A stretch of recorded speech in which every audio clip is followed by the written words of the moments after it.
Good morning. Before you begin your vocabulary quiz, I would like to go over a few of these words with you. I know that some of them are simple.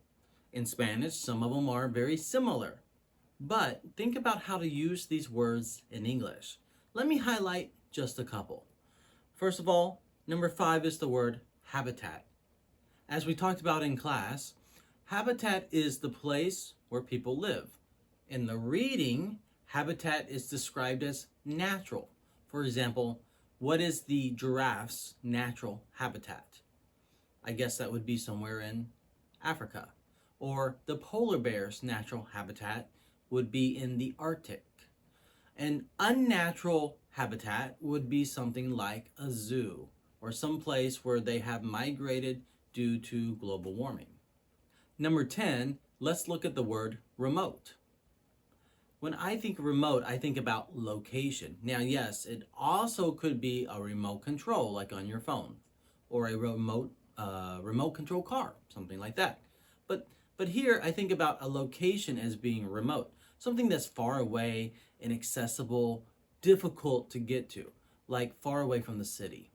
I remember one year when Campbellsville had a big ice storm, and it seemed like Campbellsville was very remote. You could not drive on the roads to get in or out of the city. You were really stuck in the city, usually at home or driving only around town. Leaving the city limits was basically impossible for a few days. And if you think about Campbellsville, well, you know, car is the only way in and only way out. There's no highway. It's just a road going in each direction. There's no train track. There's no bus. There's no taxi. There's no airport or airplane. It's really limited only to car. And in that sense, it's very remote. Number 4 is formal. When I think about formal, it's something nice, it's official. Think of black tie, or the people that wear the white and the black dress. Formal is how we might dress for a wedding or a big celebration like a presidential election, which we had recently. I feel like in modern culture, we use formal less and less and less. The teacher isn't coming to class in formal clothing. You, as students, are not coming to class in formal clothing. In fact, even when we go to church or to a birthday party or to some other official celebration like graduation, we don't always dress up in formal wear. It's being used less and less. So also think about the word casual. That's how Americans dress. That's how people all over the world dress, casually.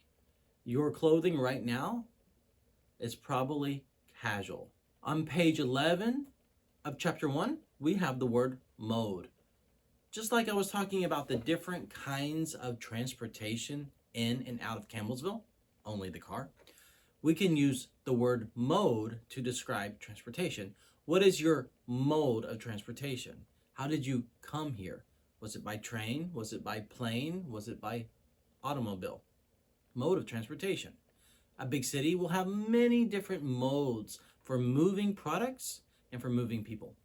And finally, let me leave you with the word assemble, the first word on page 11. Assemble means to put together. For example, how would you assemble a car in a factory? Or maybe you like to build Legos. How do you put the Lego pieces together? You buy the box and you assemble all the parts. All right, make sure you review all of these words before you attempt the quiz on Moodle. Have a great day.